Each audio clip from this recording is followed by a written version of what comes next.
that severely damaged South Africa's 130-year-old Parliament building complex has reignited on Monday. That's according to officials. The fire in Cape Town initially happened Sunday, damaging the historic building's Parliament chamber.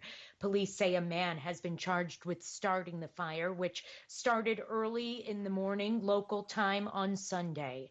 The fire reportedly began in an older part of the complex that was wood-paneled. Some of the country's most noted artifacts were reportedly on display in the building.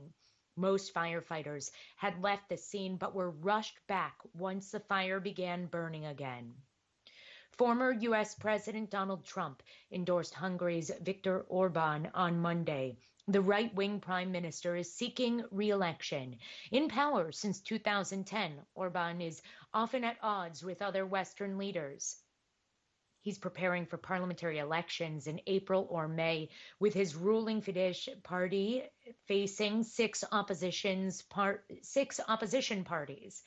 President Trump said in a statement that Orban, quote, has done a powerful and wonderful job in protecting Hungary, stopping illegal immigration, creating jobs, trade, and should be allowed to continue to do so in the upcoming election. Unlike the former president, U.S. President Joe Biden has kept Orban at arm's length. At Biden's virtual summit for democracy last month, Hungary was the only European Union member state that was not extended an invitation. Two Tunisians, including an official of the Islamist Ennahda party, have been placed under house arrest due to illegal submission of passports and nationality documents and a serious suspicion of terrorism. A winter storm has brought snow and fierce winds to the U.S. mid-Atlantic states and parts of the South. The snowstorm has brought power outages for hundreds of thousands of people and the closure of federal government offices in Washington, D.C.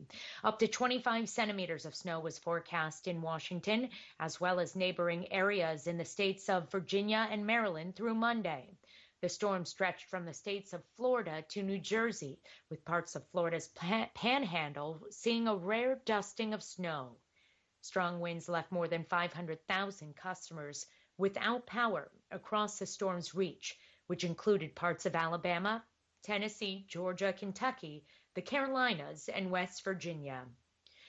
Wind gusts in Washington grounded President Joe Biden's helicopter, forcing him to motorcade to the White House from Joint Base Andrews in Maryland after a weekend in his home state of Delaware. AP Washington correspondent Sagar Magani reports. Air Force One got the president to Maryland's Joint Base Andrews, where the snow was blowing sideways. It took nearly a half hour of plowing for the big plane to reach its parking spot. Marine One could not take him the final leg to the White House, so the president skipped the helicopter and instead hopped in a vehicle for a much slower than usual ride. It took nearly an hour. His motorcade slogging through snow-covered streets to Washington, where federal offices are closed and where emergency management officials had asked residents to avoid driving. Sagar Magani, Washington.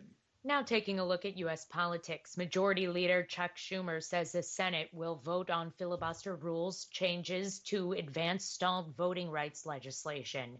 Schumer says in a letter to colleagues that the Senate must evolve. Pointing to the January 6th attack on the Capitol, he says the rules changes are needed to protect democracy. Schumer says the Senate will debate and consider the rules changes by January 17th, on or before Martin Luther King Jr. Day. In the 50-50 Senate, Democrats are trying to overcome the 60 vote threshold needed to turn back a Republican filibuster, blocking their elections law package. The U.S. state of New York's Attorney General recently issued subpoenas to former President Donald Trump and his two eldest children. The subpoenas are in connection with an ongoing civil investigation into the family's business practices. Former President Trump has sued, attempting to end the probe, which he says is politically motivated.